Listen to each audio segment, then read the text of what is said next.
అది తెలియకుండా నేనేం చెప్పినా ఉపయోగం లే.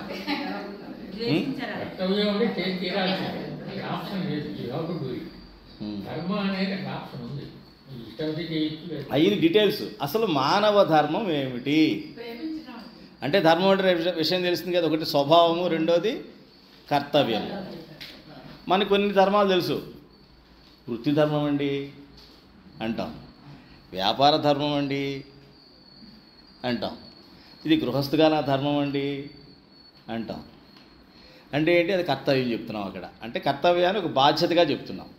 నీకున్న కర్తవ్యాన్ని నువ్వు ధర్మంగా నిర్వర్తించాలి అని చెప్తున్నాం. అంటే ఒక బాధ్యతగా నీ కర్తవ్యంగా నిర్వర్తించాలని చెప్తున్నాం. అంతవరకు బాగానే. మరి మానవుడు అన్నదానికి అన్నీ కలిపి ఒక ధర్మం ఏమిటి అంటే, వాడి కర్తవ్యం ఏమిటి, వాడి స్వభావం ఏమిటి, అది ఫస్ట్ మనం ప్రశ్నించుకోవాల్సింది. మనకి మనం ముందు శ్లోకంలో చెప్పాడు ఆయన. ఏం చెప్పాడు? స్వభావం గురించి చెప్పాడు. గుర్తుందా ఇందాక? అంత ముందు శ్లోకంలో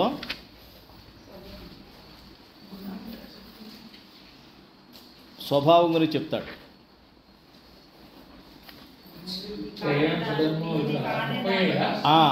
33లో సమస్త ప్రాణులు తమ తమ ప్రకృతులను అనుసరించి, అంటే స్వభావముకు లోబడి, తమ స్వభావానికి లోబడి కర్మలు ఆచరిస్తారు.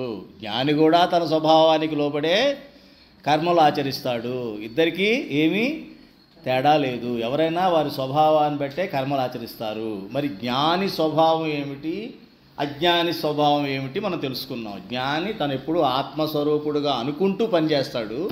అజ్ఞాని అన్నవాడు నేనే కర్తని, నా కర్మగా అనుకొని పనిచేస్తూ ఉంటాడు. ఇది ఒకటే తేడా. వీడు అహంతో పనిచేస్తాడు, వీడేమో పరమాత్మను మనసులో పెట్టుకొని చేస్తూ ఉంటాడు. ఇది నేను కాదు కర్తని, పరమాత్మ కర్త అనుకుని చేసేవాడు జ్ఞాని. వాడి స్వభావం ఇది, వీడి స్వభావం ఇది. అది స్వభావం బట్టి, స్వభావం మళ్ళీ గుణాలు బట్టి ఉంటుంది. ఇక్కడ మనకేం జరిగింది? ఇప్పుడు మానవ ధర్మం అంటే ఏమిటి, మానవ స్వభావం ఏమిటి?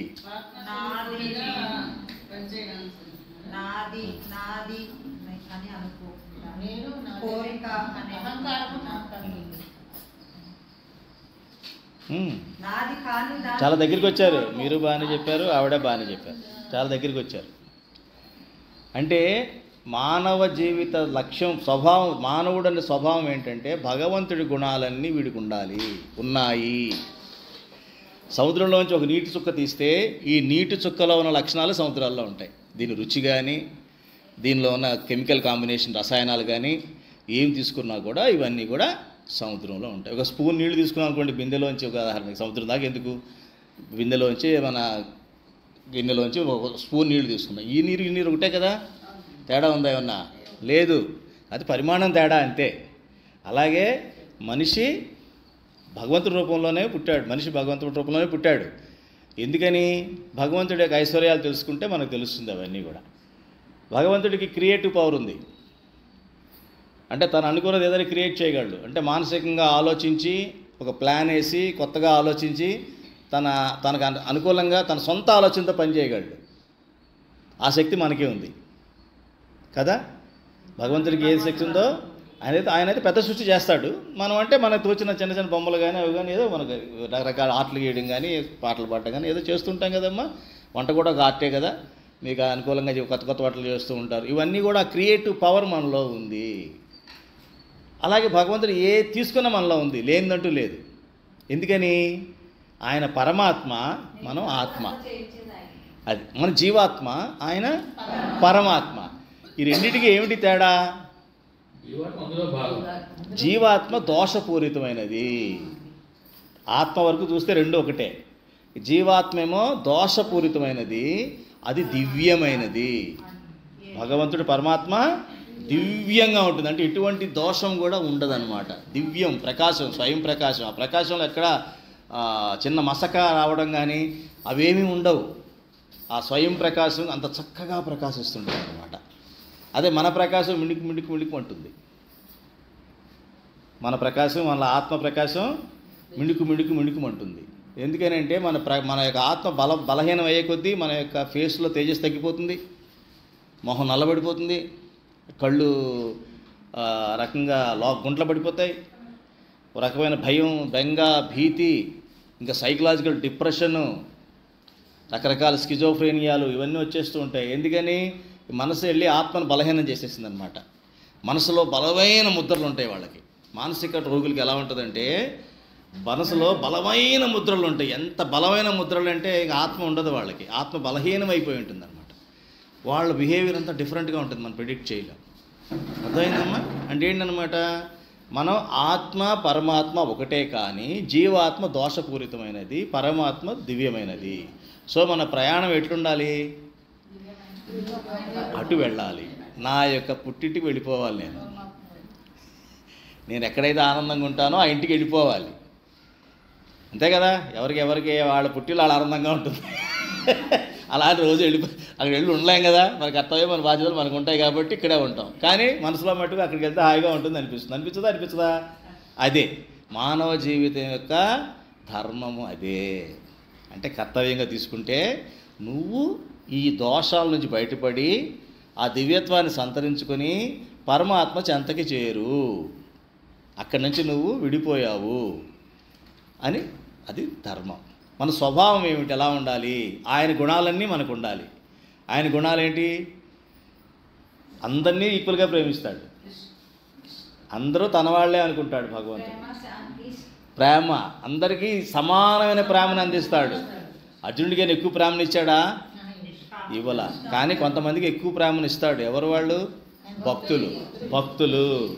ఆయన ఇవ్వడండి మా పాపం, వీళ్ళకి గ్రహిస్తారు అంతే తేడా.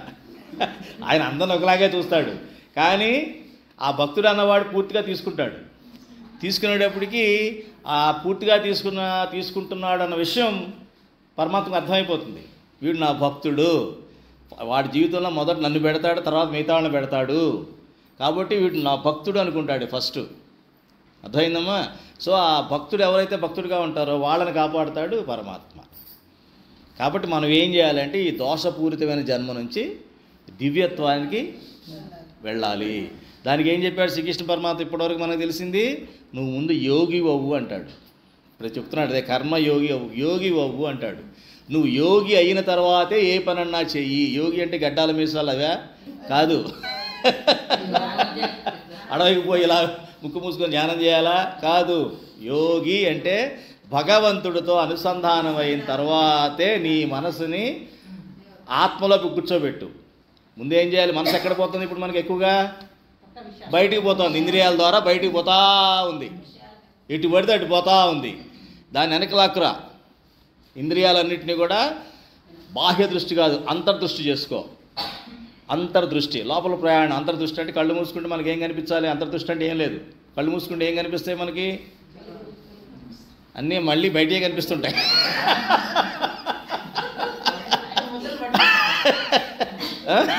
నిన్న పొద్దునుంచే రిపబ్లిక్ డే జరిగిన జెండాలు, స్టేజ్లు అవన్నీ కనిపిస్తూ, తీసుకున్న ఫోటోలు ఇవన్నీ కనిపిస్తూ ఉంటాయి కదా, సహజం అది.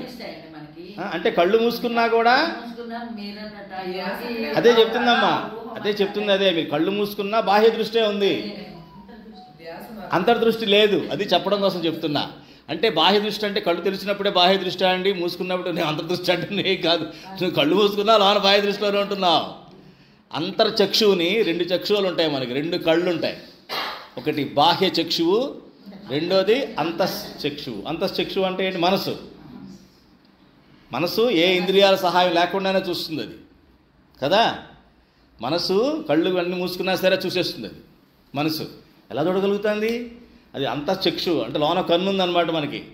ఆ కన్నుని సరిగ్గా వాడుకోకపోతే ఏం జరుగుద్ది? అది ఎప్పుడు బయట చూసినవి హాయిగా రీప్లే చేసుకుంటూ ఉంటుంది. చూసారు, క్రికెట్ అంతా అయిపోయిన తర్వాత వాడు రీప్లే అని ఒకటి వేస్తుంటాడు రాత్రి. మనకు తీరిక వచ్చినప్పుడు, తీరిగ్గా ఉన్నప్పుడు ఏం చేస్తాం? పొద్దునంతా గేమ్ అయిపోతుంది, ఆఫీస్లో ఉంటాం, చూడలేకపోతాం. రాత్రి ఇంటికి వచ్చాక ప్రశాంతంగా తినేసి ప్రశాంతంగా కూర్చొని సోఫాలో అప్పుడు రీప్లే అని మొదలు పెడతాం. వాడు ఏదో హైలైట్స్ అని వేస్తాడు అనమాట. 5-6 మొత్తం, కానీ మొత్తం చూడలేడు మనకి, ఇంపాసిబుల్ అంతా చూస్తే. ఒక హైలైట్స్ వేస్తాం, అలాగే మనకు హైలైట్స్ కనబడుతుంటాయి. ఇవాళ మనం కళ్ళు మూసుకోగానే అంతర్దృష్టి అని కూర్చుంటారు, కనబడేదంతా బాహ్య దృష్టి, హైలైట్స్ అని కనబడుతుంటాయి కళ్ళల్లో. సో మనం అంతర్దృష్టికి వెళ్ళాలి అంటే అంతర్చక్షుని మనం ఓపెన్ చేయాలి. ఎలా ఓపెన్ చేయాలి? అంతర్చక్షు అంటే ఏం చెప్పాను?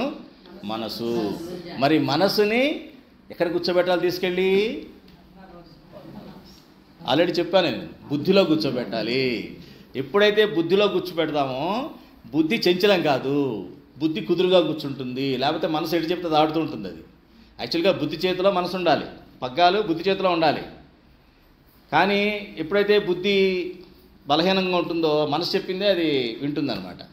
ఇప్పుడు ఎప్పుడైతే మనసు కుదురైపోయిందో, మనసు ఎప్పుడైతే లోపల ఉండడం ప్రారంభించిందో, లోపల దానికి కనిపించేది ఏం కనిపిస్తుంది? విషయాలు కనిపించవు, బుద్ధి కనిపిస్తుంది. దాని వెనకాల ఏమున్నది? బుద్ధి కనిపిస్తుంది. ఆ బుద్ధిలో కూర్చుంటూ వెళ్ళిపోయి కాముగా, నాకేం పని లేదు, ఈడ కళ్ళు మూసి కూర్చున్నాడు, ఏం ఆలోచించట్లేదు, అసలు ఏం ఆలోచించట్లేదు, నాకేం పని లేదని చెప్పి ఏం చేస్తుంది? మనసు జీరో అయిపోతుంది. మనసు జీరో అయిపోతుంది. జీరో అయిపోయిన తర్వాత మరి ఏమైపోవాలి? అది వెళ్ళి బుద్ధిలో కూర్చుంటుంది. బుద్ధి ఒకటే ఉంటుంది ఇప్పుడు. సో బుద్ధి కుదురుగా ఉంది కాబట్టి ఆ వెనకాల చిత్తంలో ఏ జ్ఞానం అయితే ఉందో ఆ జ్ఞానంతో పనిచేయడం మొదలు పెడుతుంది. వెనకాల చిత్తం అనేటువంటి పెద్ద ఇంత లావు బుక్ ఉంటుందన్నమాట. మన కంప్యూటర్లో మెమరీ ఉన్నట్టుగా మనం ఎలాగైతే ఫోటోలని మనం దాచిపెట్టుకుంటామో ఒక దగ్గర, ఫోటోలు కానీ వీడియోలు కానీ, అలా చిత్తంలో ఇవన్నీ స్టోర్ అయి ఉంటాయి.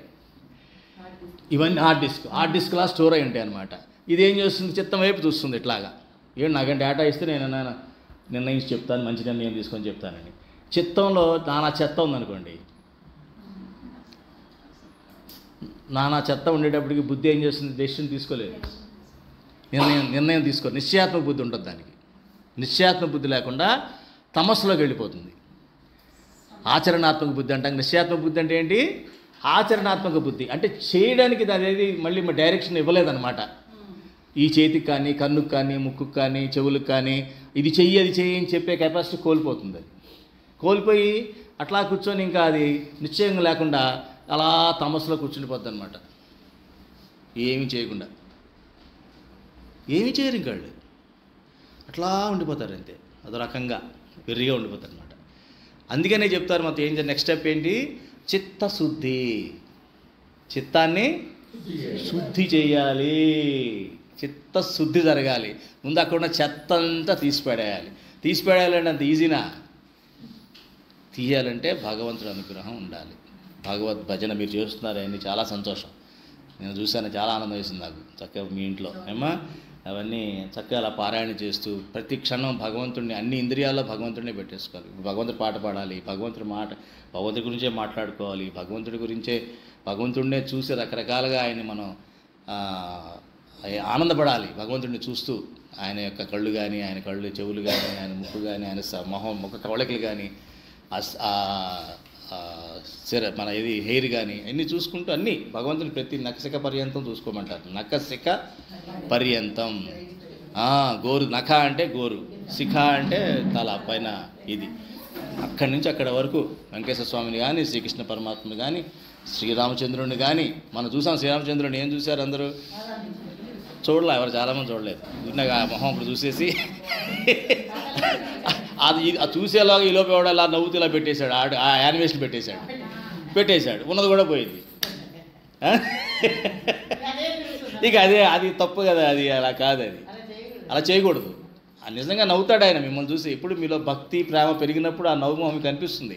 వీడియో ముందు తిప్పేశాడు, ఇవన్నీ ముందే కమెంట్ చేసి అట్లా అనమాట. అక్కడ మొత్తం చూడగలగాలి. ఆయన ఆభరణాలు కావచ్చు, ఆ కిరీటం కానీ అన్నీ దాన్ని ఎంజాయ్ చేయాలన్నమాట. ఇప్పుడు మీ పిల్లలకి మీరు ఏదన్నా ఫ్యాన్సీ డ్రెస్ వేస్తే పెట్టారు, ఇక్కడ కొంతమందికి పెట్టారు, ఎంత ఆనందపడి ఉంటారు వాళ్ళు చూసి. డెకరేట్ చేసేటప్పుడు ఎంత శ్రద్ధ తీసుకుని ఉంటారు. ఆ పింఛం పెట్టేటప్పుడు లేకపోతే కిరీటం పెట్టేటప్పుడు ఇవన్నీ ఎంత శ్రద్ధగా, అదే వంకర వచ్చింది కొంచెం స్ట్రైట్ ఉండాలి అనుకున్నారా లేదా? అంత ప్రేమభావంతో మీరు భగవంతుని చూడాలి. అర్థమైందమ్మా? అంటే జీవాత్మ ఏం చేస్తుంది? చిన్న చిన్న ప్రేమల్లో ఇరుక్కుపోతుంది. అదే పని చేస్తున్నాం కదా మనం. అంటే ఏంటి, మా ఆత్మకి పరమాత్మకి పెద్ద తేడా ఏం లేదు కదా. అర్థమైందా? అది కాబట్టి మానవ జీవితంలో ఫస్ట్ చిత్తశుద్ధి జరగాలి. చిత్తశుద్ధి జరిగే ఏం జరుగుతుంది? ఆటోమేటిక్గా మీరు ఆ చిత్తం బుద్ధి వెళ్ళి ఆత్మలో కూర్చుంటుంది.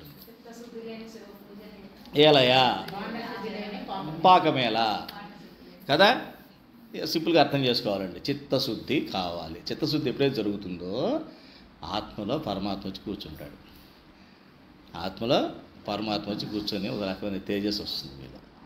ఆ తేజస్సు వచ్చిన తర్వాత అందరూ అడుగుతారు, ఏం వాడుతున్నారు, ఏంటి, మొహానికి ఏమైనా పూసుకున్నారా, లేకపోతే ఇంకేమైనా కెమికల్ వాడారా, అవి వాడాయి అంటూ ఉంటారు.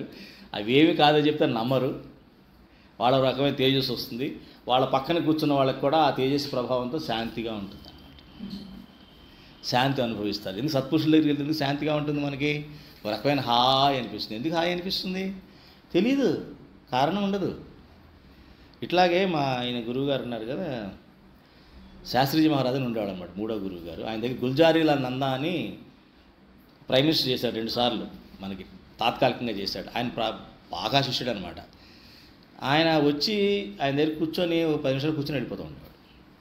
అలాగే సర్వేపల్లి రాధాకృష్ణన్, ఇటువంటి పెద్ద పెద్ద వాళ్ళందరూ కూడా ఒకసారి వెళ్ళి ఆయన కలవాలంటారంట. సరే అని వచ్చి మాట్లాడుకోరేమి. అలాగే రమణ మహర్షి దగ్గర కూడా అంతే. ఒక అతను ఎవరో వచ్చి ఒక అతను వచ్చి నేను కలవాలి ఆయన అంటే వచ్చాట. సరే వెళ్ళి కలవమన్నాడు. వెళ్తే ఇద్దరు మాట్లాడుకోరు. ఈనాడు కూర్చున్నాడు, ఆయన కూర్చున్నాడు. There is no talk. అయినా కూడా ఆయనలో శాంతి.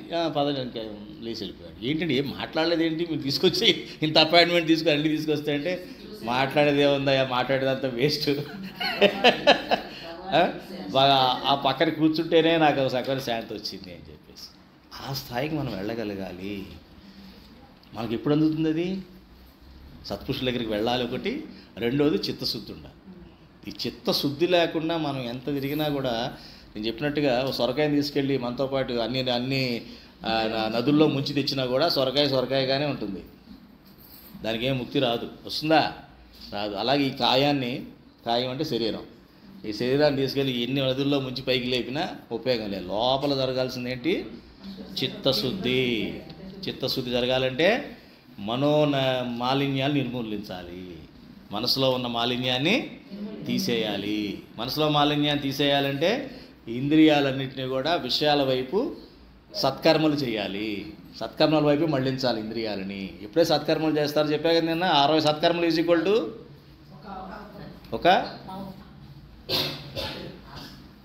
చెప్పండి. 60 సత్కర్మలు ఈజ్ ఈక్వల్ టు ఒక సద్భావము. 60 సద్భావములు ఈజ్ ఈక్వల్ టు ఒక ఆత్మభావము.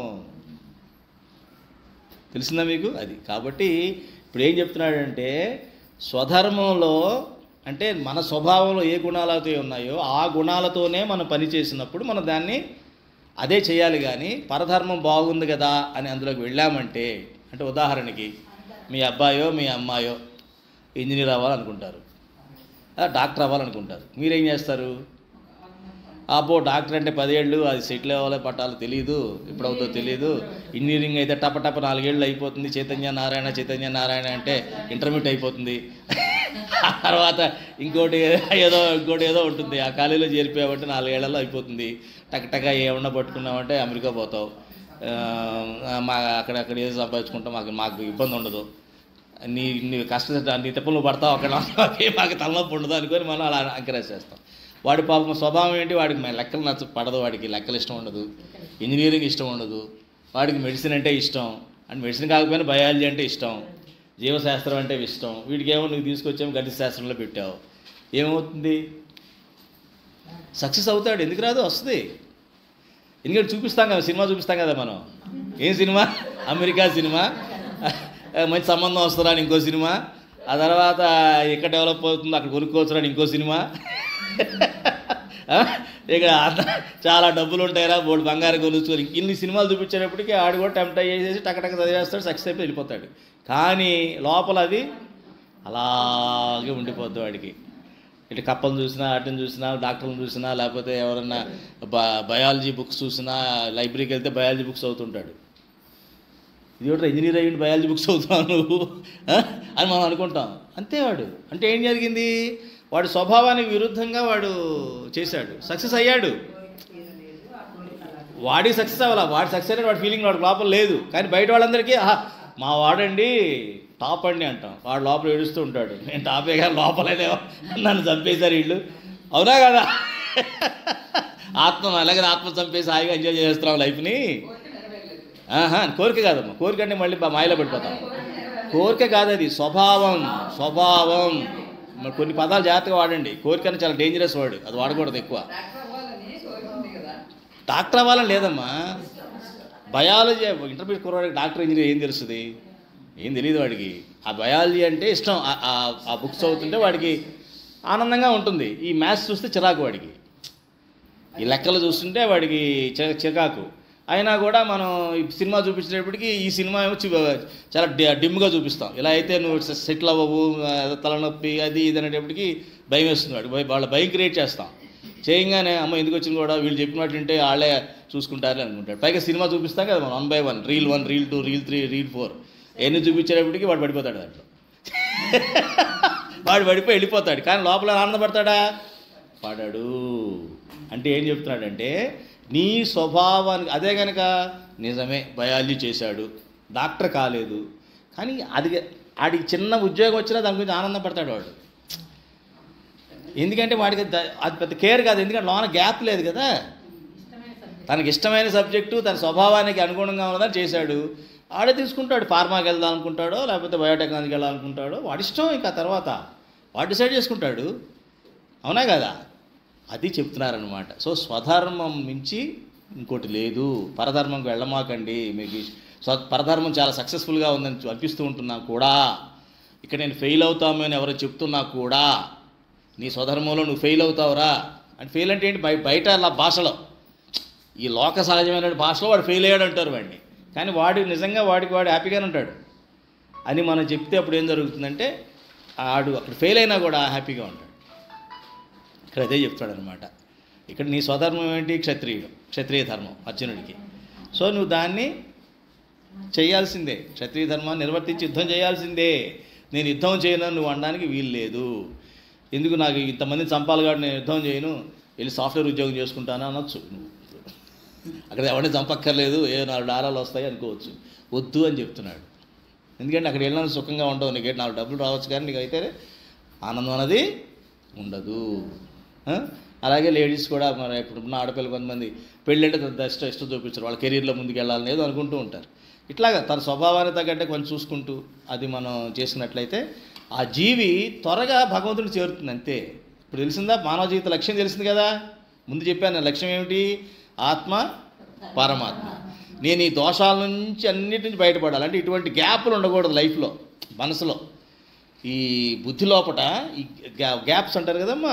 ఇలాంటి గ్యాప్స్ ఉంటే ఏమవుతుందంటే ఇట్లాగే వాడు దూరం అయిపోతారు, భగవంతుడికి ఆలోచించరు. ఎందుకని?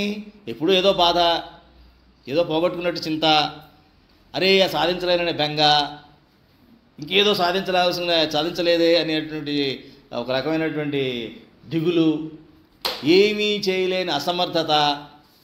ఆ అసమర్థత వలన మనసులో ఒక రకమైన ఆందోళన, ఎటు దిక్కుతోచని పరిస్థితి. దీంట్లో భగవంతుని ఆలోచిస్తాడా వాడు? ఆలోచించరు కదా. ఎవరు పోవాయా భగవంతుడే పోవట్లేదు, నాకు వాళ్ళ నేనుంటే అంటాడా లేదా? ఆ రకం ఏమైపోయాడు? వాడి పతనం వాడే కోరుకుంటున్నాడు. అవునా? అది కాబట్టి స్వధర్మం అంటే ఇది ఒకటి. ఇంకోటి ఏంటి? ధర్మం అంటే మతం అని కూడా వాడతారు చాలా వరకు. అదే నువ్వు వేరే మతం మారి అక్కడికి వెళ్ళినా ఉపయోగం లేదు, ఈ మతంలోనే ఉండంటారు. కానీ అది నేనైతే మతాలు ఆయన పట్టించుకోనండి. భగవంతుడు అంతే, పరమాత్మ ఆత్మ, ఈ రెండే ఉన్నాయి. మిగతా అన్ని ట్రాష్. వాడైనా దేవుడి కోసమే చేస్తున్నాడు, నువ్వైనా దేవుడి కోసమే చేస్తున్నావు. దారులు వేరు. దారిలో పోతున్నాడు, పోని నీ దారిలో నువ్వు పో. ఇద్దరు మొత్తాన్ని భగవంతుడు చేరుకోండి, మధ్యలో ఆగిపోకుండా. నేను చెప్పినట్టుగా ఆ గ్యాపులు లేకుండా చూసుకో జీవితంలో. ఆ గ్యాపులు లేకుండా ఉండాలి అంటే ఏముండాలి? భగవంతుడు చేయి పట్టుకోవాలి. భగవంతుడు చేయి పట్టుకున్నావో ఆటోమేటిక్గా నీ జీవితంలో చీకటి ఉండదు. అవునా? నువ్వు ట్రాన్స్ఫార్మర్కి కనెక్ట్ అయిపోయావనుకో పవర్ స్టేషన్కి, ఇక కరెంటు పోతుందని బెంగ ఉంటుందా? ఉండదు. పవర్ స్టేషన్లో ఎప్పుడు కరెంట్ వస్తూనే ఉంటుంది కదా. అదే దూరంగా ఏ పల్లెటూరులో ఉన్నామనుకో కరెంటు పోయే ఛాన్సెస్ ఎక్కువగా ఉంటాయి. కొత్త సిటీలో ఉంటే కొంత తక్కువగా ఉంటాయి. అవునా కదా? అదే రకంగా భగవంతుడు దగ్గరగా ఉన్నట్టయితే మనం మన దారి తప్పే పరిస్థితి తక్కువగా అసలు ఉండవు. అది గమనించి ఎప్పుడు ఛార్జింగ్లో ఉంటాము, హ్యాపీగా ఉంటాము, శాంతంగా ఉంటాము. అది చెప్పలేము, అది వాటర్లో చెప్పేది కాదు, అనుభవిస్తే కానీ తెలియదు. ఏమన్నా క్లారిటీ వచ్చిందా? ఇప్పుడు స్వధర్మం పరధర్మం అంటే ఏమిటది అర్థమైందా మీకు? మీకు అర్థమైంది చెప్పాలని నేను అనుకుంటున్నాను. మీకు అర్థమైందా అని అది చెప్పండి. ఇంకో రకంగా చెప్తా. అర్థమైందమ్మా మీకు? మీకే డౌట్ వస్తుంది ఇప్పుడు? Okay, no problem. మీకు అర్థమైందమ్మా? స్వధర్మం పరధర్మం అంటే అర్థమైందా? కాబట్టి ఎప్పుడు మీ స్వభావాన్ని తగ్గ పనే చేయండి ఎప్పుడైనా సరే. అప్పుడు ఏమవుతుందంటే మీ గ్యాప్ లేకుండా భగవంతుడి గురించి ఆలోచించే అవకాశం, ఆ యొక్క బుద్ధి ఉంటుందన్నమాట మీకు. లేకపోతే భగవంతుడి గురించి ఆలోచించే బుద్ధి ఉండదు, పోతుంది. ఇంకా అది పోయిందంటే మళ్ళీ నెక్స్ట్ జన్మ బెటర్ లక్. అమ్మా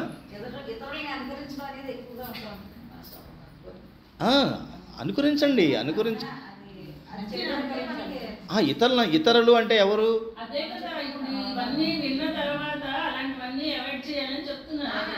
ఆ ఇతరులు అన్నవాళ్ళు ఎవరంటే భగవద్ భక్తుల్నే అనుకరించాలి. అది అనుకరించొద్దని అంటలేదు. సత్సంగం బాగా చెప్పారు ఆవిడ. సత్సంగంలోనే ఉండి సత్సంగంలో ఉందాన్ని అనుకరించండి. మిగతా అసలు పట్టించుకోవద్దు. పట్టించుకున్నామా లాగేస్తుందంటే ఇంకా అది చూసారా, వ్యాక్యూమ్ క్లీనర్ ఎలా లాగేస్తుంది అట్లా లాగిపడేస్తుంది. మళ్ళీ మనం దొరకం, మనం ఎక్కడున్నామో తెలియదు, చెత్తలో ఉంటాం. Okay next.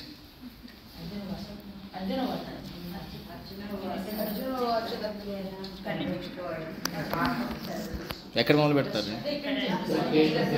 చెప్పండి అమ్మ, చదవండి. చదువుతున్నారు.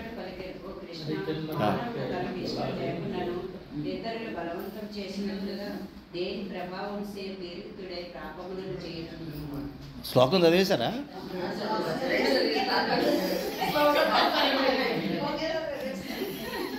ఓకే. అర్జున ఉవాచ అథ కేన ప్రయుక్తాయం పాపం చరతి పూరుషః అనిచ్ఛన్నపి వార్ష్ణేయ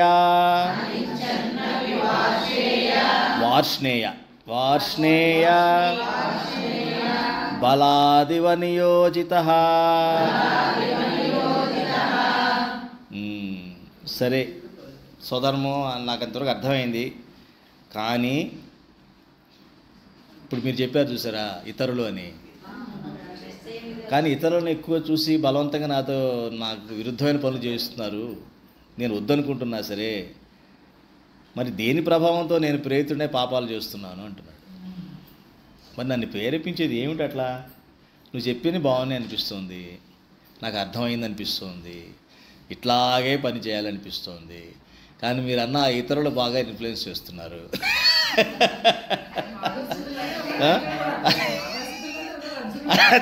అర్జునుడు అదే కదమ్మా. మరి అర్జునుడు అందుకనే కదా మనం చదువుకున్నాం. లేదా అర్జునుడి చదువు మనకెందుకు, అర్జునుడి కోసం నాకెందుకని వదిలేసేవాళ్ళం కదా. మనందరం అర్జునులుగా ఉన్నాం కాబట్టి మనం అర్థమవుతుంది ఇది కూడా బాధ ఏమిటో. మన క్వశ్చన్లన్నీ ఆయన అడిగేశాడు కదా. బాగానే ఉందయా, కానీ మరి ఏది నన్ను అలా ప్రేరేపిస్తోంది ఈ పాపాలు చేయడానికి అని అడిగాడు. బాగుంది కదా క్వశ్చన్. అందరికీ ఇది ఏంటో తెలుసుకోవాలనిపిస్తుంది కదా. నెక్స్ట్. శ్రీ భగవాన్ ఉవాచ కామయేష క్రోధయేష రజోగుణ సముద్భవః మహాసనో మహాపాప్మా విద్యేన మిహ వైరిణం. తాత్పర్యం: రజోగుణం నుండి ఉత్పన్నమగుచే కామము ఇదియే క్రోధ రూపము కాచు. ఇది మహాశనం. భోగానుభవములతో ఇది చల్లారునది కాదు. పైగా అంతులేని పాపకర్మాచరణములకు ఇదియే ప్రేరకము. కనుక ఈ విషయముల వలన దీన్ని పరమశత్రువులుగా ఎరుగుము. శ్రీ భగవాన్ ఉవాచ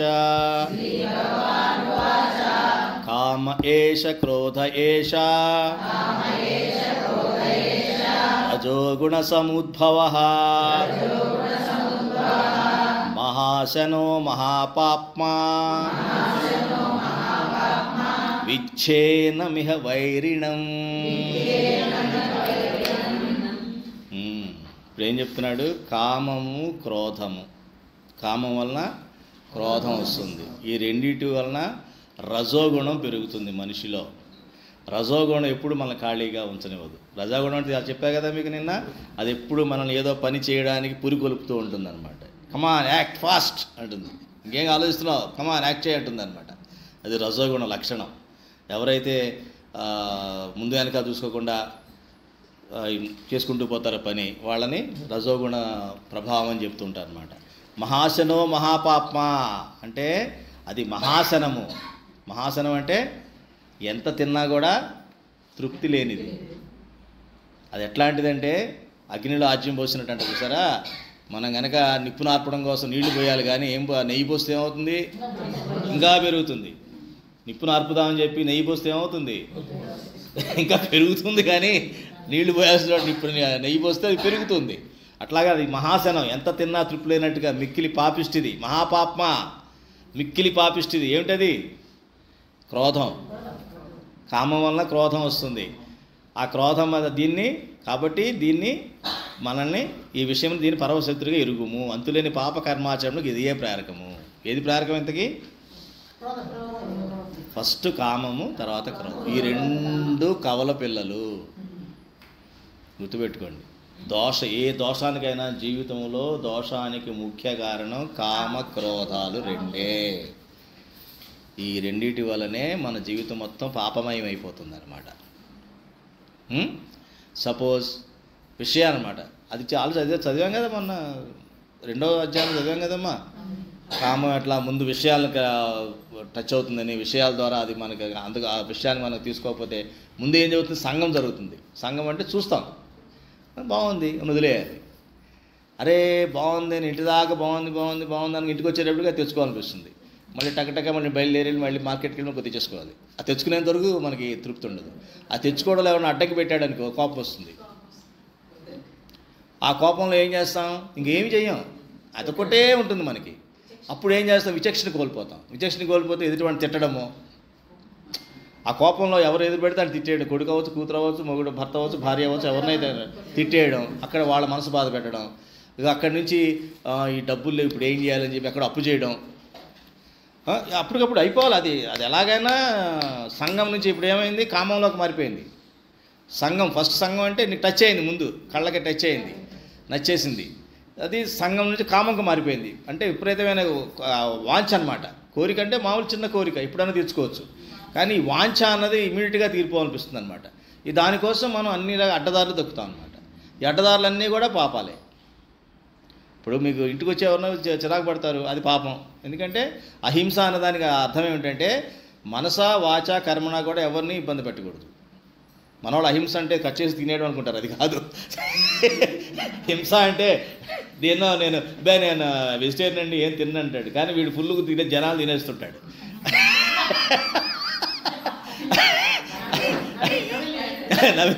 అది హింస అనమాట. అర్థమైందా?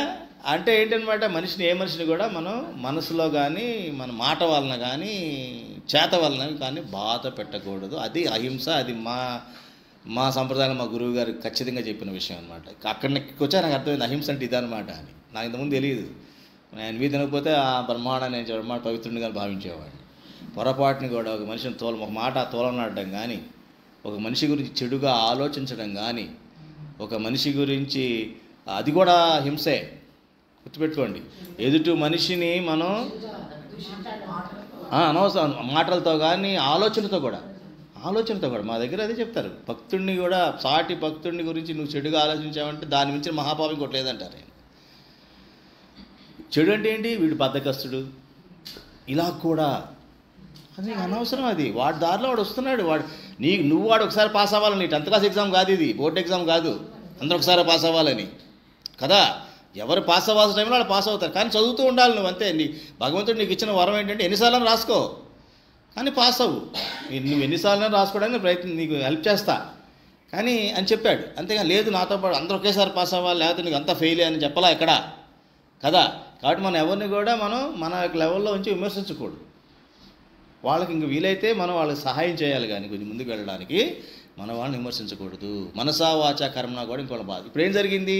నీకు చిన్న ఏదో వస్తువు, ఆ షాప్లో ఒక వస్తువు, దాన్ని ఎలాగైనా కొనేయాలని చెప్పేసి ఇంటికి వచ్చేటప్పటికి మళ్ళీ మార్కెట్కి వెళ్ళడానికి అడ్డుగా ఉన్నారండి పిల్లల్ని తిట్టేసేసి, అది ఇంట్లో వాళ్ళని తిట్టేసేసి, అప్పుడు ఏదో పని ఉంటుంది ఇంట్లో, నేను లాభం లేదు ఎప్పుడో వెళ్ళిపోవాలి, ఫస్ట్ ప్రయారిటీ అదే నాగర్ ఉన్నాం అనుకో, వీడు నాన్న తిట్టడం కొట్టడం చేసేస్తాం. అవి పాపాలు అయిపోయినాయి కదా, అవునా కదా. అదనమాట చెప్తుంది. కాబట్టి కామ క్రోధాలు 2 కవల పిల్లలు. కామాన్ని కనుక ఆపకపోతే క్రోధాన్ని ఆపలేవు. మీ క్రోధాన్ని ఎప్పుడైనా సరే వెనక్కి ఒకసారి చెక్ చేసుకోండి. మీ కోపం వెనకాల కామం ఉంటుంది, కోరుకుంటుంది. ఎవరు చెక్ చేసుకోరు ఈ విషయాన్ని. నా కోపం వచ్చిందండి, వాడు ఏదో ఇలా బిహేవ్ చేశాడంటాం. కాదు, నీలో ఏదో ఉంది ఎక్స్పెక్టేషన్. ఏంటి ఎక్స్పెక్టేషన్? వాడు అలా బిహేవ్ చేయకూడదని ఉంది, కానీ వాడు అలా బిహేవ్ చేయడం కదా కారణం ఏంటి కనుక్కున్నావా? నీకు తెలుసా విషయం? నీకు నచ్చనట్టుగా వాడు బిహేవ్ చేశాడు, అది ఓకే ఒప్పుకుంటాం. నీకు నచ్చనట్టుగా వాడు చేయడం అన్నది ఒకటి నీకు కోపం వచ్చింది, కానీ నీకు అధికారం లేదు. ఎవరికున్న పరిధిలో వాళ్ళు బిహేవ్ చేయొచ్చు కదా. వాడికి ఏ పరిస్థితుల్లో వాడు బిహేవ్ చేశాడో మనకు తెలుసా? తెలియదు కదా. ఇప్పుడు అలాగే ఒక చిన్న కథ చెప్తారు, మీరు కూడా వచ్చే ఉంటుంది వాట్సాప్లో. ఒక తండ్రి పిల్లాడు కలిసి ట్రైన్లో ట్రావెల్ చేస్తున్నారు. ఆ పిల్లాడు పిచ్చి అల్లరి చేస్తున్నాడు, మామూలు అల్లరి కాదు. అందరినీ కంపార్ట్మెంట్ అంతా పిచ్చి పిచ్చిగా అల్లరి చేసేస్తున్నాడు. అందరికీ చిరాకు వచ్చేసింది. ఏంటి వీడు వాళ్ళ నానే మాట్లాడి గమ్ము కూర్చున్నాడు ఏంటి, అసలు కనీసం వాడు ఓ తిట్టడమో కొట్టడమో మందలించడం ఏమీ లేదేమిటి, వీడేమిటి ఎట్లా కామ్గా కూర్చున్నాడు అని అందరికీ కోపం వచ్చేస్తాం. వచ్చి ఒకసారి ఏమైనా బుద్ధి లేదా ఏంటి, ఇంతమంది ఇబ్బంది పడతా అంటే వాడు అసలు కోతిలా బిహేవ్ చేస్తున్నాడు వాడు అని కనీసం బుద్ధి చెప్పవా అని అన్నాడంట. అప్పుడు చెప్పాడనమాట, జస్ట్ 3 రోజుల క్రితం వాళ్ళ అమ్మ చచ్చిపోయింది అని. మరి వీళ్ళకి ఆ విషయం తెలుసా? టక వాడిని తిట్టేశారు, నానా గందరగోళం చేశారు, అన్నీ చేశారు. కాబట్టి ఆ బిహేవియర్ వెనకాల ఏం కారణం ఉందో తెలుసుకున్నారా? ఇప్పుడు ఆయన ఆపగలడా తండ్రి? ఎందుకంటే కనీసం వాడికి బెంగ నుంచి వాడు ఇంకా ఇదవి వాడు ఉంటాడని ఉద్దేశం, అవునా కదా? ఇట్లా ప్రతి మనిషి వెనకాల కావాలని ఎవడో బిహేవ్ చేయడు. వాడి ఇబ్బందులు వాడికి ఉన్నాయి, వీలైతే ఆ ఇబ్బందుల్లో కొంచెం హెల్ప్ చేయాలి మనం. లేదు అంటే మన దేవుడికి ప్రే చేసి వాడి ఇబ్బందిని కొంచెం గట్టెక్కించు అని చెప్పి మన శాయశక్తిలా మనం భగవంతుడికి వాళ్ళ తరపున మనం ప్రార్థన చేయాలి. అది నేను చేస్తూ ఉంటాను. ఎవరన్నా నాకు తెలిసి ఎవరైనా బాధపడుతున్నారో తెలిస్తే నేను భగవంతుడికి ప్రే చేస్తాను, ఒక మాల చేస్తాను. అర్థమైందమ్మా? అమ్మా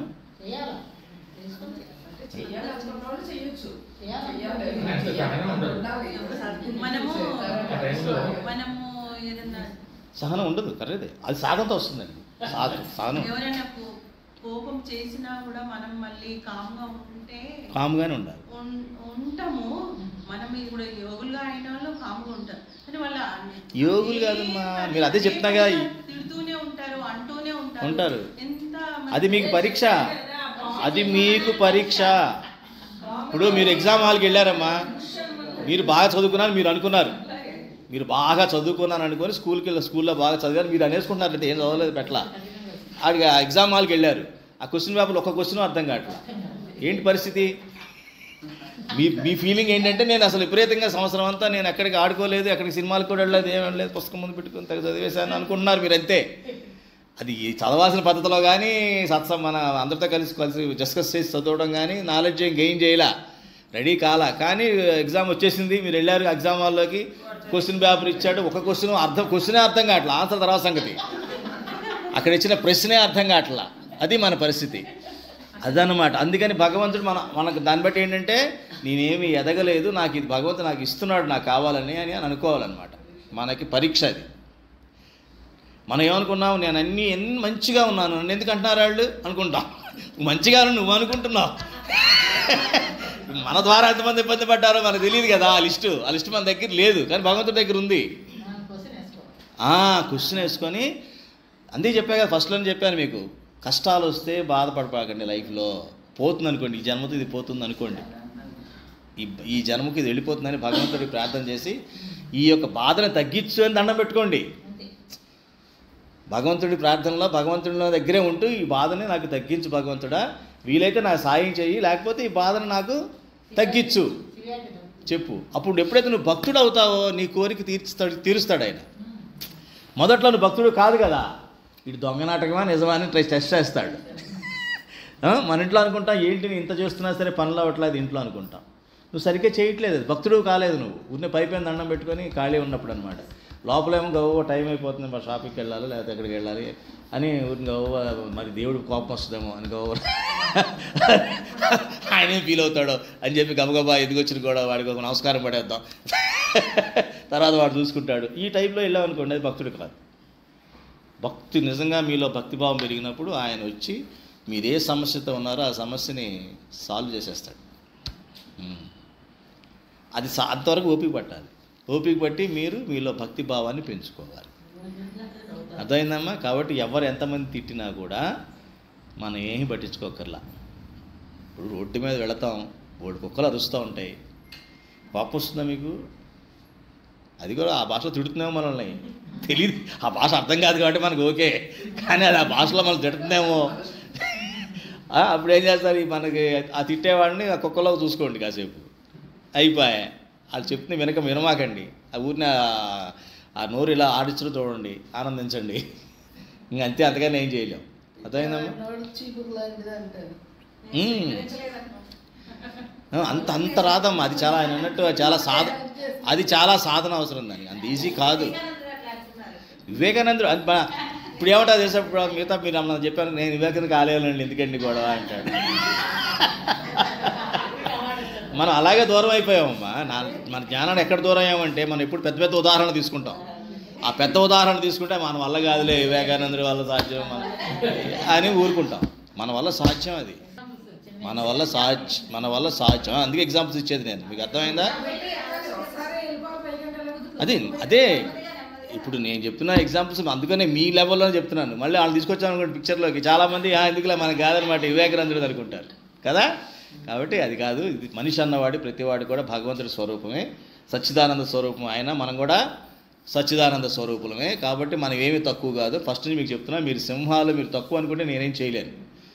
ఆ గుంపులో గొర్రెల గుంపులో పడిపోయిన సింహంలాగా కథ కూడా చెప్పా కదా మీకు. గొర్రెల గుంపులో చిన్న సింహం పిల్ల పడిపోయి చెప్పా కదా కదా, తప్పిపోయి చిన్నప్పుడే బేబీగా ఉన్నప్పుడే అది గొర్రెల గుంపులో పడిపోతుంది. పడిపోయి అదే మే అరుస్తుంటుంది గొర్రెలాగా. ఒక పెద్ద సింహం అప్పుడే చూస్తుంది దీన్ని వేటకు వచ్చినప్పుడు. ఇది సింహం కొంచెం పెద్దదైంది అనమాట. పెద్ద అయినా కూడా అది అలాగే అరుస్తుంది మేమే అని. ఇదేంటి ఇది అరుస్తుంది, మేకలు అరుస్తుంది అని డౌట్ వచ్చి అది దాన్ని పట్టుకుంది అనమాట. పట్టుకుంటే అప్పుడు చెప్పేది, లేదు బాబు నువ్వు సింహమే బాబు, నువ్వు మేక కాదు అని. ఇప్పుడు నేను మీకు ఎలా చెప్తున్నాను అట్లా. మీరు ఆత్మస్వరూపులను గ్రహించిన మరుక్షణం మీరు సింహాలండి. వివేకానందుడు ఎందుకు సింహం అయ్యాడు? వాడికి ఈ నాలెడ్జ్ వచ్చింది కాబట్టి. ఈ నాలెడ్జ్ రాకుండా ఎవడు సింహం కాలేడు, గుర్తుపెట్టుకోండి. ఆత్మజ్ఞానం రాకుండా ఎవడో సింహం కాలేడు. ఎక్కడో చోట దేనికో లొంగిపోతాడు, పదవికో డబ్బుకో ఏదో చెత్తకో దేనికో దానికో లొంగిపోతాడు. వాడి నాశనం అక్కడ. ఎవరైతే ఆత్మజ్ఞానం తెచ్చుకుంటారో వాడే సింహం. ఎందుకంటే తెలుసు కదా నేను ఈ రూపంలో ఉన్నాను తప్ప నేను ఆత్మని అన్నప్పుడు వాళ్ళ రకమైన ధైర్యం వస్తుంది. అభయం అంటారు. భగవంతుడు ఏమిస్తాడు అనుకుంటామో, అభయం ఇచ్చాడంట. అంటే ఏంటి, నీకు ఏమిచ్చాడు? భయం లేకుండా చేస్తున్నాడు, భయం లేకుండా చేస్తాడు. మరి దేవుణ్ణి నమ్మిన వాడు నీకు భయం ఎందుకు వస్తుంది? దేవుణ్ణి నమ్మలా, ఊరికినే వాడిని అట్లా. దేవుణ్ణి నమ్మితే నిజంగా నా ఇంట్లో సభ్యుడు అనుకుంటే మరి భయం రాకూడదు కదా. భయం ఎందుకు వస్తుంది అంటే పూర్తిగా నమ్మలా భగవంతుడిని. మనం భగవంతుడిని ఓన్ చేసుకోవాలి. భగవంతుడితో ప్రహ్లాదుడిలాగా మొండిపట్టు పట్టాలి.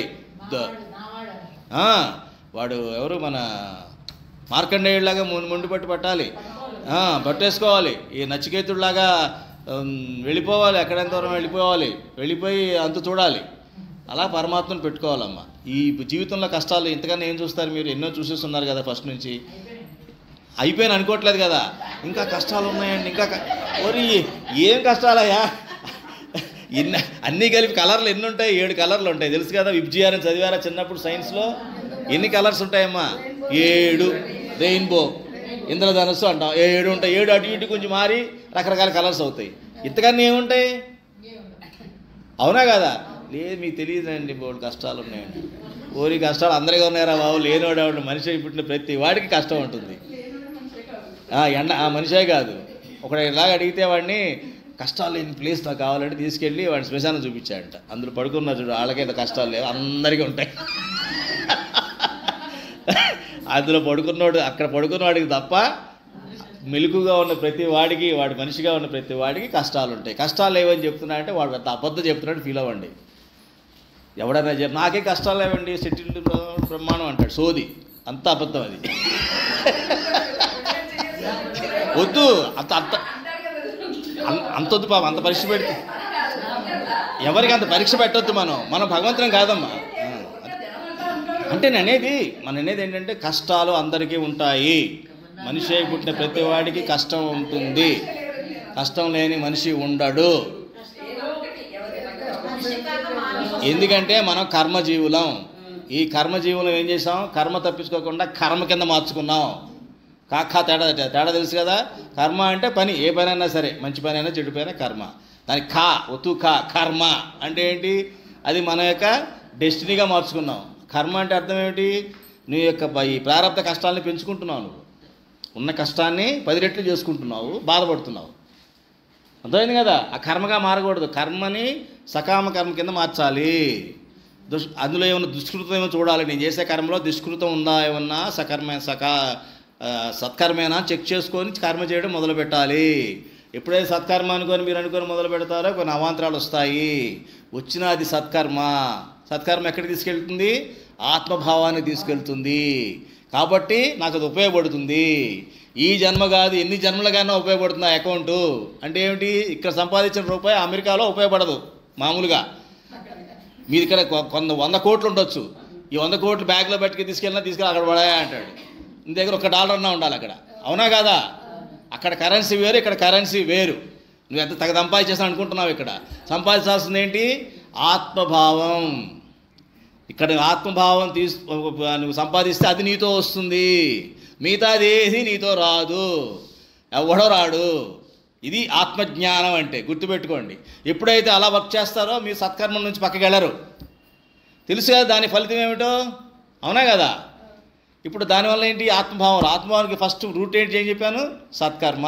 60 సత్కర్మలు చేస్తే ఒక సద్భావం, 60 సద్భావాలు కలిపి ఒక ఆత్మభావం. అలాంటి ఆత్మభావాలు పెంచుకోండి. సత్కర్మలు అయితే చేయండి, లేకపోతే మన కామ్గా ఉండండి. ఎలా కామ్గా ఉండాలి? అన్ని ఇంద్రియాలని కూడా క్లోజ్ చేసేయాలి.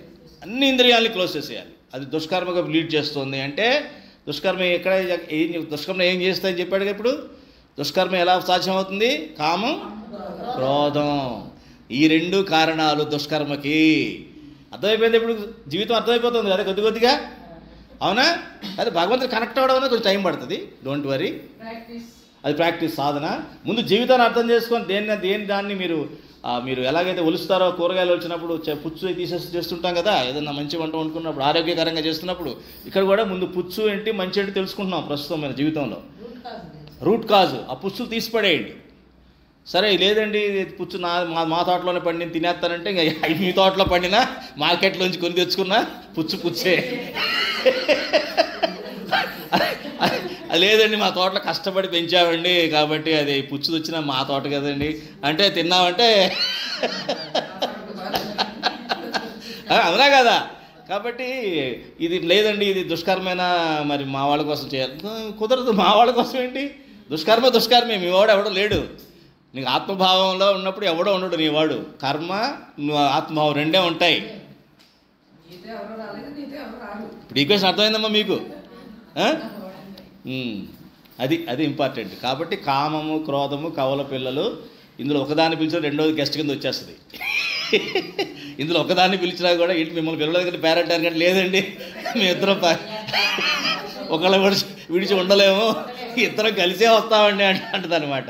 కాబట్టి ఇందులో ముందు ఫస్ట్ కామాన్ని అదుపులో పెట్టాలి, కోరికను అదుపులో పెట్టాలి. అది సాధన. నెక్స్ట్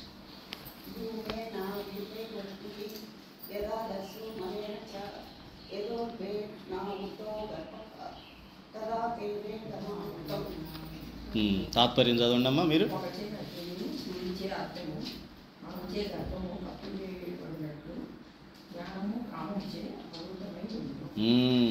ధూమేనావ్రియతే వహ్నిః యథాదర్శో మలేన చ యథోల్బేనావృతో గర్భః తథా తేనేదమావృతం. అది అగ్ని ఎలాగైతే మంట ఒక్కటే ఉండకుండా పొగతో పాటు వస్తుందో, అలాగే అద్దం మీద ప్రతిరోజు ధూళి ఎలాగైతే పేర్కొంటుందో, అదే గర్భంలో పిండాన్ని ఎలాగైతే మావి కప్పి ఉంచుతుందో, జ్ఞానం కూడా ఈ కోరిక అన్న దాంట్లో కూరుకుపోయి ఉంటుంది, కప్పివేయబడి ఉంటుంది. జ్ఞానం అని అంటుంటాం కదా. ఆ జ్ఞానం సంపాదించాలంటే ఏం చేయాలి? ఫస్ట్ ఈ ధూళిని, ఏదైతే అద్దం పైన ధూళి ఉందో తుడవాలి కదా. అవునా? మరి మంటలోంచి పొగ తీసేయగలమా? తీయలేం. మరి మంట ఎలా చెప్తున్నాడు? మరి పొగ చేయ అగ్ని అన్నాడు. అది సహజం అని చెప్తున్నాడు. అది ధూళి కూడా పడడం సహజం. కానీ నువ్వేం చేయాలి? తుడుచుకొని జాగ్రత్తగా ఈ జ్ఞానం అన్నదాన్ని బయటికి తెచ్చుకోవాలి. కోరిక అన్నది ఎప్పుడైతే పోతుందో గ్యాస్ స్టవ్ మంటలాగా బ్లూ ఫ్లేమ్లో పొగ రాదు కదా, వస్తుందా? బ్లూ ఫ్లేమ్లో రాదు. ఆ రకంగా బ్లూ ఫ్లేమ్ చేసుకోవాలి. చేసుకున్నట్లయితే మనకి ఆ జ్ఞానం అన్నది కామం నుంచి బయటకు వచ్చేస్తుంది. నెక్స్ట్ అవృతం జ్ఞానమే తేన జ్ఞానినో నిత్య వైరిణ కామరూపేణ కౌంతేయ దుష్కరేణ నాలేన దుష్కరేణ నాలేన తాత్పర్యం అర్జున, కామము అగ్నితో సమానమైనది, అగ్ని వంటిది. అది ఎన్నటికీ చల్లారదు. జ్ఞానులకు అది నిత్య వైరి. అది మనిషిని జ్ఞానమును కప్పివేయుచుండును. ఆవృతం జ్ఞానమేతేన జ్ఞానినో నిత్యవైరిణా కామరూపేణ కౌంతేయ దుష్పూరేణానలేన చ. దుష్పూరిణ అంటే పూరింపలేని, దాన్ని పోడ్చలేం. ఎట్లాగా? ఇప్పుడు అగ్ని ఉందనుకోండి, అగ్ని వంటిది అనమాట. అంటే ఏంటి? అగ్నిని మనం దాన్ని ఆర్పలేం, అలా పెరుగుతూనే పోతూ ఉంటుంది. అంటే ఏంటనమాట? కామం అనమాట. కామం, కోరిక అన్నది ఒక అగ్నితో సమానం. అది ఒకసారి చిన్న మంట పెట్టాను అనుకుంటాం అగ్గిపుల్లతో, దాన్ని ఆపగలమా అంటే? నీళ్ళు పోయి అది వేరే విషయం. దానికి ఆటోమేటిక్గా పెరిగిపోతుంటుంది. నేను పెంచలేదండి, ఊరిని అగ్గిపుల్ల వెలిగించానంటే కాదు కదా. అంత పెద్ద మంట నేను పెట్టలేదండి అంటావు అనుకోండి, అదే మీనింగ్లెస్. నువ్వు పెట్టవు, చిన్న అగ్గిపుల్ల వేసి ఉంటావు అక్కడ ఎండిపోయి తాటాకుల మీద. ఏం చేయలేదండి, చిన్న అగ్గిపుల్ల అలా పడేసాను అంతే అన్నావు అనుకో. నువ్వు చేసింది చిన్నదే, కానీ ఏమైంది? తగలడిపోయింది, మొత్తగా వ్యాపించింది. కోరిక కూడా అంతే. అదేముందండి, చిన్న కోరికే కదండి, ఈ చిన్న కోరిక అంత అయిపోద్దండి అంటే, అయిపోద్దా బాబు? కనపడుతుంది కదా, ఇంక అయిపోద్దండి. అలా అమాయకంగా పెడతామండి మొహం. చూడు చాలా అయిపోయింది కదండి. అవునండి, జీవితం నాశనం అయిపోయిందండి అంటాడు చివరికి. మనం ఇంత చెప్పిన తర్వాత అవునండి జీవితం నాశనం అయిపోయింది అంటాడు. అది జ్ఞానం. అంటే తన కామాన్ని తను తెలుసుకొని, దానివల్ల దుష్పరిణామాలు ఎలా వస్తున్నాయో తెలుసుకొని జాగ్రత్త పడి ఉండేవాడికి జ్ఞానం అబ్బుతుంది. ఇక కోరికలు జోలికి పోడు వీడు. అమ్మో, ఈ కోరికలు జాగ్రత్తగా అదుపులో పెట్టుకోవాలి, లేకపోతే నేను తినిపడేస్తే క్యాన్సర్ లాగా. క్యాన్సర్ ఒకసారి వచ్చిందంటే అది ఏం చేస్తుంది?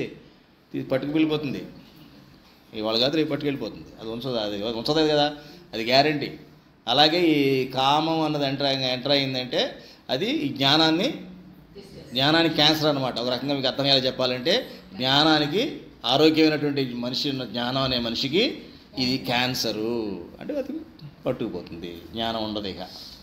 నెక్స్ట్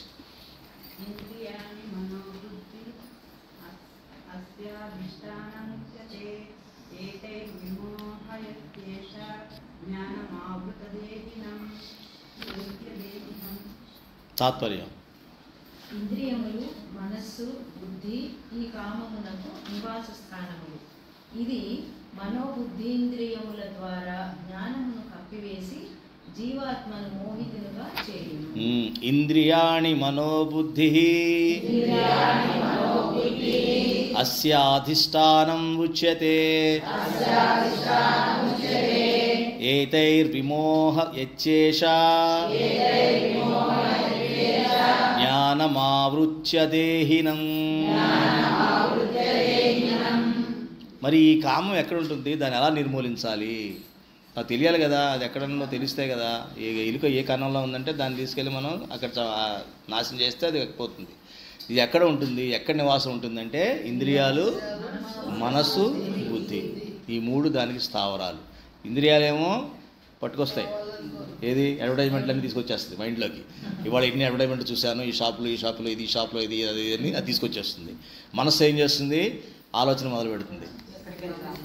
అబ్బో అది ఎప్పుడో కొనుక్కున్నాను, అది వేస్ట్ అయిపోతుంది, ఇది కొనేది ఇప్పుడు అర్జెంటుగా, మళ్ళీ అవుట్పుట్ ఇలా మొదలెడుతున్నాను. ఇదంటే ఇది కొనడానికి, ఇది తెచ్చుకోవడానికి గల కారణాలు గబగబా బలంగా తయారు చేసేస్తుంది. ఇది మనస్సు అన్నది.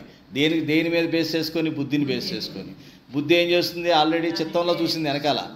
చిత్తంలో చూస్తే అవును ఎప్పటి నుంచో అనుకుంటున్న ఫీలింగ్ చిత్తంలో ఉంటుందన్నమాట. ఇలాంటిదే కొనాలని నేను ఎప్పటి నుంచో 10 ఏళ్ళ నుంచి అనుకుంటున్నావు అన్న డేటా వెనక ఆ డిస్క్లో ఉంటుంది. టిక్కర్ కొట్టంగానే 10 years నుంచి ఉంది, ఇది ఇలాంటి మోడల్ కోసం చూస్తున్నావు నువ్వు, ఇప్పుడు వచ్చింది లాగే మళ్ళీ అంతే. ఇప్పటికే లేట్ అయింది అదే అని కాదు, అది చెప్తుంది 10 ఏళ్ళు బట్టి వెయిట్ చేస్తున్నావు నువ్వు, డబ్బులు లేవను, అదేనో ఇదేనో, ఇద్దరు చిన్నవాళ్ళను అదేనో ఇదేనో ఏదో చేసేసావు, ఇప్పుడు ఇంకా ఆలోచన అవసరం లేదు, లాగే అంటుంది అనమాట. అప్పుడు బుద్ధి ఏంటుంది? బుద్ధిగా నిర్ణయం చెప్పేది, నిశ్చయం చెప్పేది ఎవరు? బుద్ధి, వివేచన. అది వివేచన కోల్పోయి ఏం చేస్తుంది?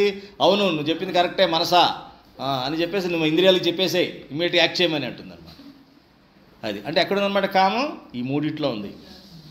ఈ మూడిట్లో జాగ్రత్తగా అంటే మనసులో మనం ఇంద్రియాలు పట్టుకుందామంటే మనసులో ఉంటుంది, కళ్ళు మూసుకుందామంటే ఆల్రెడీ మనసులో ఉంది, చూసేసాం కదా ఒకసారి, అది మనసులో ప్రింట్ అయిపోయింది. కళ్ళు మూయగానే అంతర్దృష్టి అనుకుంటా కానీ బాహ్య దృష్టి ఉంటుంది, అదే కనిపిస్తూ ఉంటుంది అది మనసులో. ఆ మనసు ఏం చేస్తుంది? బుద్ధిలోకి పంపిస్తుంది. నాకు అది పంపిస్తున్నా కదా కొనుక్కో అంటుంది అది, అంతే కదా. ఆ రకంగా ఈ మూడిట్లో ఉంటుంది. కాబట్టి వీటిని ఈ మనోబుద్ధీంద్రియాల ద్వారా జ్ఞానం కప్పేస్తుంటుంది అనమాట. అది నెక్స్ట్.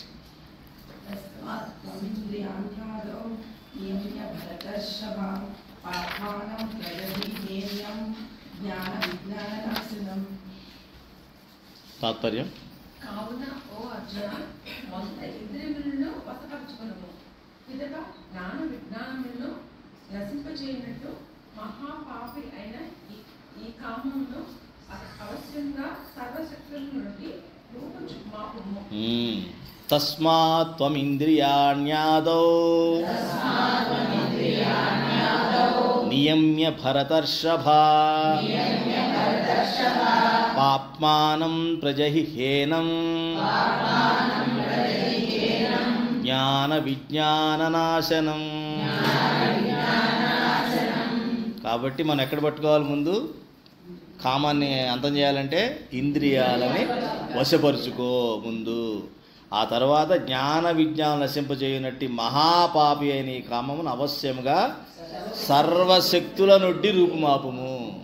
ఎందుకని మనం చదివాం ఇంతకుముందు, కోరిక పూర్తిగా పోవాలి అని చెప్పి ఒక శ్లోకంలో, కొంచెం కూడా ఉండకూడదు అని చెప్పేసి. కాబట్టి ఇక్కడ అదే చెప్తున్నాడు, సర్వశక్తులు, దానికి కావాల్సినట్టు అన్ని అస్త్రాలు వాడు. ఏదన్నా సరే నిన్ను ఎలా అనుకుంటావో, ఏ రకంగా ఆలోచిస్తావో, ఏ రకంగా నేను సమర్థించుకొని ఆ కోరిక బారిన పడకుండా చూసుకో. ఎందుకంటే అది జ్ఞానాన్ని విజ్ఞానాన్ని రెండింటిని పట్టుకుపోతుంది.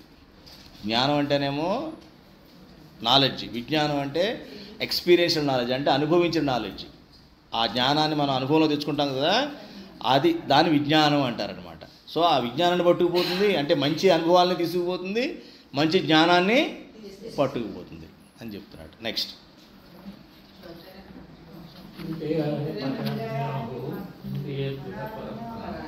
అటు చదువుతున్నట్టున్నారు.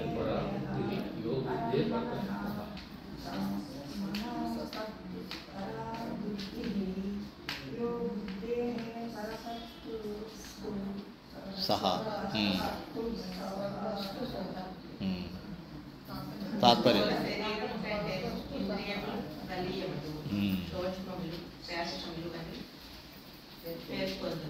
ఇంద్రియముల కంటేను మనస్సు దానికంటేను బుద్ధి శ్రేష్టమైనది. ఆ బుద్ధి కంటేను అత్యంత శ్రేష్టమైనది సూక్ష్మమైనది ఆత్మ. ఇంద్రియాణి పరాణ్యాహు ఇంద్రియేభ్యః పరం మనః మనసస్తు పరా బుద్ధిః యో బుద్ధేః పరతస్తు సహా. ఇప్పుడు ఆర్డర్ చెప్తున్నాడు అనమాట, దేని మీద ఏది బలమైనది అని. బలహీనమైనది ఏది, దానికన్నా కొంచెం బలమైనది ఏది, దానికన్నా కొంచెం బలమైనది ఏది, దానికన్నా కొంచెం బలమైనది ఏది, అన్నిటికన్నా బలమైనది ఏది అని చెప్తున్నాడు. అన్నిటికన్నా బలహీనమైంది ఏంటి? స్థూల శరీరం. అన్నిటికన్నా బలహీనమైందమ్మా, అన్నిటికన్నా బలమైంది ఆత్మ. బలహీనతగా స్టార్ట్ చేద్దాం. అన్నిటికన్నా బలహీనమైంది ఏంటి? స్థూల శరీరం, కనబడే శరీరం అన్నిటికన్నా బలహీనం. తర్వాత దీనికన్నా బలమైంది ఏంటి? ఇంద్రియాలు. ఈ దృష్టి ఇంద్రియాలు ఉంటాయి కదా, ఇది కళ్ళు చూసేవి, ఇవన్నీ కూడా ఆ లోపల ఇంద్రియం అని ఉంటుందన్నమాట. అది దానికన్నా మనసు, దానికన్నా బుద్ధి కన్నా ఆత్మ శ్రేష్టమైంది కూడా చెప్తున్నాడు.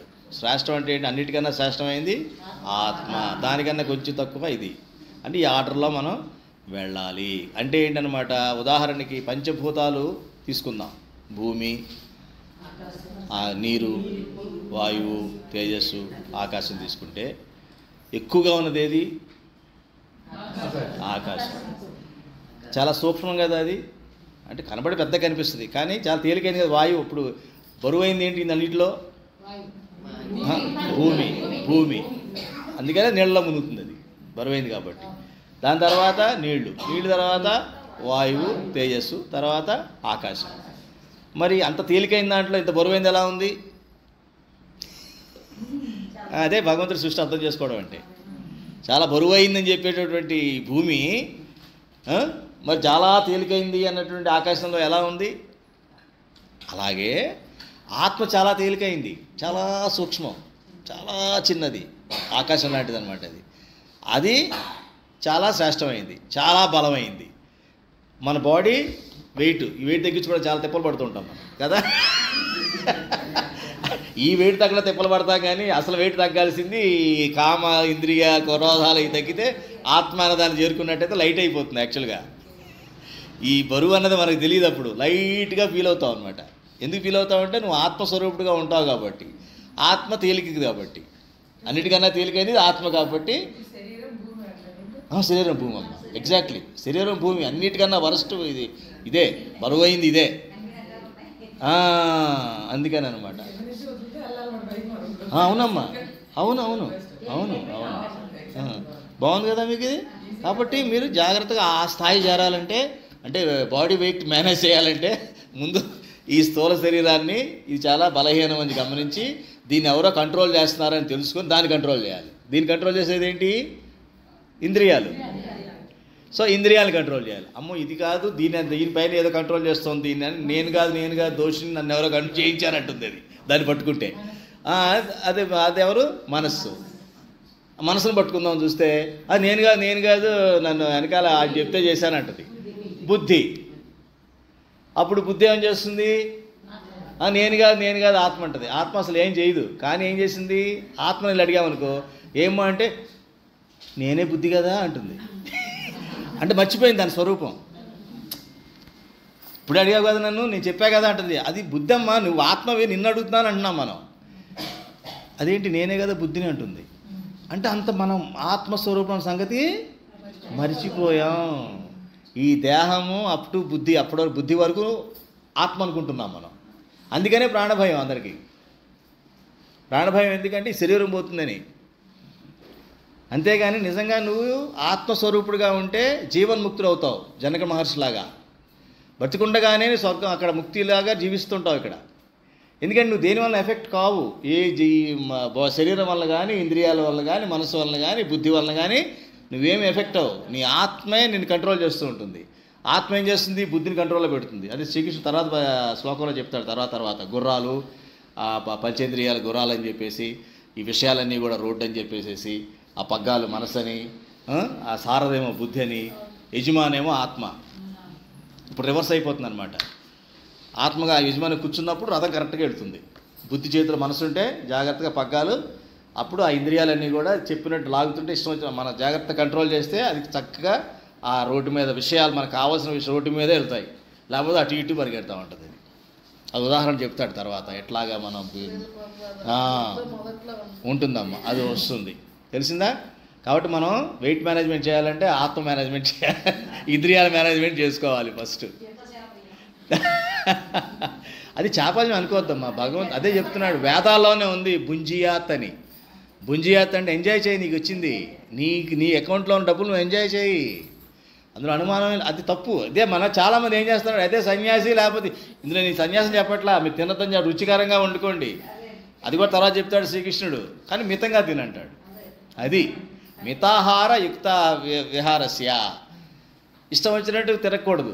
టైంకి పడుకోవాలి, టైంకి తినాలి, టైంకి ఏది ఆలోచించాలి అదే ఆలోచించాలి, అంతవరకే. అంతేగాని అనవసరమైన సృష్టిలో ఏది లేదు. మనం ఎక్స్ట్రా చేస్తాం ఒక్కొక్క విషయంలో, అందుకని అనుభవిస్తున్నాం అంతే. కాబట్టి వండుకోవద్దని, రుచికరంగా వద్దని, జిహ్వని చంపేసుకోమని ఏం చెప్పట్లా. జిహ్వని చంపేసుకో, ఎప్పుడు చంపేసుకో, అనవసరమైనప్పుడు. ఇప్పుడు నీకు షుగరు, డయాబెటిక్ తినకూడదు, న్యాచురల్ అది. ఇంకప్పుడు అది జిహ్వని చంపుకోకపోతే ఎట్లా కుదురుతుంది? నాశనం అయిపోతుంది. దాన్ని చెప్పినట్టుగా జ్ఞానం నాశనం అయిపోతుంది. అట్లాగే ఎవరి కంట్రోల్ వాళ్ళు చేసుకోవాల్సి వస్తుంది. అది నెక్స్ట్ అయిపోతుంది ఈ చాప్టర్ అయిపోతుంది. ఏవం బుద్ధే పరబుద్ధ సంస్థాత్మానమాత్మాన జహిశత్రుం మహాబాహు కామరూపం జరాసతి. తాత్పర్యం ఈ విధముగా బుద్ధి కంటెను ఆత్మ పరమైనది, అనగా సూక్ష్మము బలీయము మిక్కిలి శ్రేష్టమైనదని తెలుసుకొని ఓ మహాబాహు బుద్ధి ద్వారా మనస్సును వశపరుచుకొని దుర్జయ శత్రువైన కామమును నిర్మూలించును. ఏవం బుద్ధే పరం బుద్ధ్వా సంస్థభ్యాత్మానమాత్మనా జహి శత్రుం మహాబాహో కామరూపం దురాసదం. దురాసదం అంటే దుర్జయమైన, అంటే చాలా కష్టం. దుర్జయము అంటే దాన్ని జయించలేం. అంత కష్టమైనటువంటి కామాన్ని నువ్వు శత్రువు, అది ఏం చేస్తాం, ఎంత కష్టమైనా సరే అది దాన్ని గెలవలేకపోయినప్పటికీ కూడా అది శత్రువు నీకు, అది నిన్ను ఎప్పుడుగా నాశనం చేసేస్తుంది. కాబట్టి నీలోని అన్ని శక్తులు పెట్టి దాన్ని జయించు, అది చెప్తున్నాడు అనమాట. ఈ విధంగా బుద్ధి కంటే ఆత్మ శ్రేష్టం అనుకున్నాం కదా. బుద్ధి చాలా చిన్నది, సూక్ష్మంగా ఉంటుంది, కానీ బలం చాలా బలమైంది, మిక్కిలి శ్రేష్టము. కాబట్టి బుద్ధి ద్వారా మనసును వశపరుచుకొని, దాని ద్వారా ఇంద్రియాలను వశపరుచుకొని, ఇంద్రియాల ద్వారా ఆటోమేటిక్గా నువ్వు ఈ కామాన్ని జయింపు అని అంటున్నాడు. క్లోజింగ్ చదివే చదువు.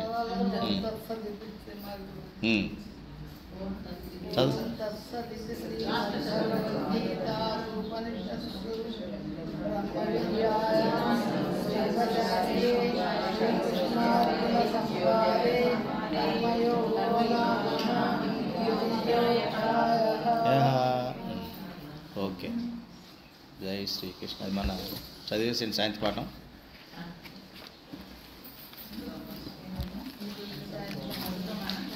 ఓం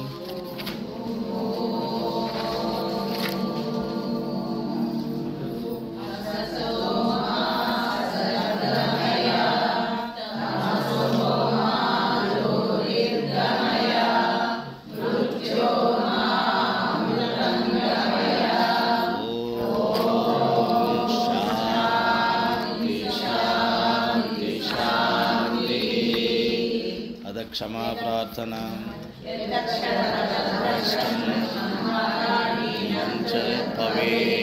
तत्सर्वं क्षम्यतां देवा नमोऽस्तु ते।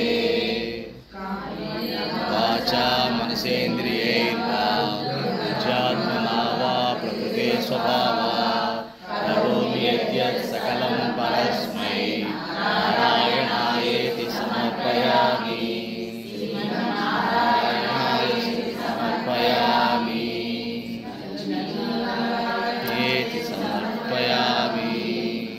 जय श्री कृष्ण, जय श्री राम, जय स्वामीनारायण। सर्वे जना सुखिनो भवन्तु। నేను వచ్చే వారం బహుశా ఊరు వెళ్తున్నాను.